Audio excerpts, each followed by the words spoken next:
We're here on the red carpet for CMAs, and I'm joined by two of my favorites, Chris and Lauren Lane. College game day, so much fun. We have a lot to look forward to. The game tonight kicks off at 7. Thanks for letting me into your studio out here on the hill. You were living out of a van, trying to make it. You have that grit. You were not an overnight success. So to come back now and be honored, with the triple crown here at the ACM Honors, I mean, what does that mean to you? It means everything. And you've been on a lot of red carpets. This is a little different. We're in a bar tonight, Robert's Western Row. This may be the best one ever right here.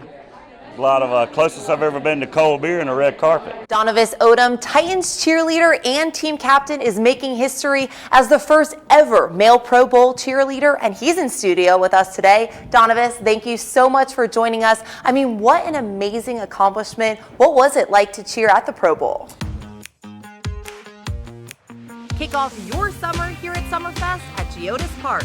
I'm Kaitlin Miller, and join me for a weekend of fun for the entire family. The winner of this goes all the way to the state championships. The students are ready, and so are we. I love how you're just like all about embracing your own image. You're just kind of like, you don't care what other people think. So tell me kind of what inspired that? I am just kind of a what you see is what you get girl. I love the game of pickleball. It was so fun. I think we would have won, but they kind of, they thought our team was a little stacked. And they took me away from you. Yeah, they broke us up. They disqualified us at a charity event. These die-hard fans that fought for the franchise to stay in Nashville, and now Music City is hosting its second NHL draft. I love seeing this. Reporting live from downtown, I'm Kaitlin Miller, Fox 17 News, your Code Red station. Former Titans wide receiver Chris Sanders will join us with his thoughts as the team breaks before training camp. Plus, we will get you ready for the NHL draft, which is taking place right here in Nashville in just over a week, and we are very excited about that. We're at Zing Zang Championship Court at the U.S. Open Pickleball Championships. I'm with Simone Jardim. Simone, this is your hometown. What is it like to see people traveling from all over the world to come here to the U.S. Open? Wing a club, make a difference, and join us at the 615 Golf Open, benefiting Souls for Souls. I'm out here with Dirks Bentley and Chris Lane, two of the celebrity players. Dirks, you're holding the trophy. How do you think you're going to do tonight? Well, this is a previous trophy I won on the Stephen Colbert Show. We're hanging out with some fans here on Zing Zang Championship Court. Seeing that photo really hit me with your daughter when you weighed, 447 pounds versus today. And when you look at that photo, what comes to mind? What do you think of? I just think, how was I ever that big? Jack Wallace suffered a life-threatening injury when he was just a little kid, but training out here on the water and on the ice rink is what ultimately saved his life. The sun is rising, and Jack Wallace is already out kayaking on Percy Priest Lake. What started as a summer sport for cross-training turned into something much bigger. My competitive side got the best of me, and I ended up wanting to really try for the national team and eventually try for the Paralympics, so here we are. Wallace qualified for the U.S. National Sprint Kayak Team a few months ago, and now he's training for the World Championships in August.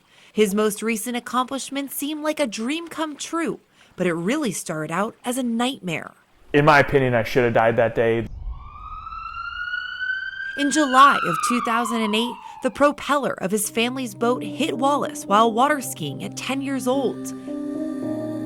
All he saw was a pool of blood. A lot of pain right off the bat, then you start going into shock, and then you're kind of just going into this, oh, maybe I'm dying. His father put a tourniquet on him to immediately stop the bleeding.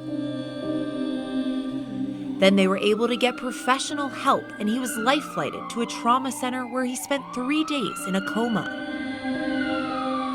In my own opinion, I'm kind of running on just bonus time. So many things had to line up absolutely perfectly that day and the days following. Wallace had his right leg amputated, and he underwent about a dozen different surgeries because he also shattered his hip and femur and nearly lost his left foot. He was in the ICU for 2 weeks and then spent 2 months in the hospital rehabilitating.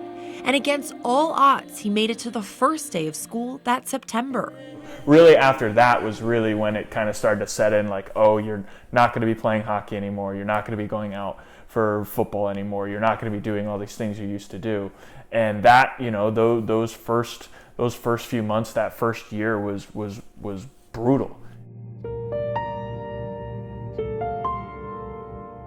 that following summer in 2009, he was introduced to sled hockey. Gave me a reason to get out of bed again. It really gave me something to drive for, something that motivated me. And the rest is history. We don't need to go down there, Joe. Wallace lives and trains in Nashville. He's a 2-time Paralympic gold medalist and a 2-time world champion. You know, it's hard to describe in words what winning that first gold was like, but really it almost felt like closure. All those emotions that me and my family had felt years, you know, from the accident and then the years following. He says it was that moment when everything came full circle. And now he believes it all may have been a blessing in disguise, because since he was a little kid, Wallace had dreams of playing in the NHL. Because of that accident and because of where I'm at now, I have the ability to do it. Who knows if I ever would have made the NHL, the odds of that are so insignificant. So the fact that I get to travel the country and travel the world and play the sport I love is an amazing opportunity. I was close. Wallace believes he was given a second chance at life, and he says he will never take it for granted. He will continue to strive for his goals, both on the water and on the ice.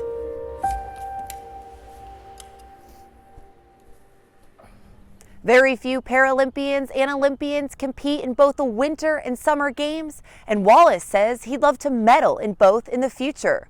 Reporting from Percy Priest Lake, I'm Kaitlin Miller, Fox 17 News, your Code Red station. This power duo says a lot of people treat gambling like a lottery, but they look at it as a calculated business model.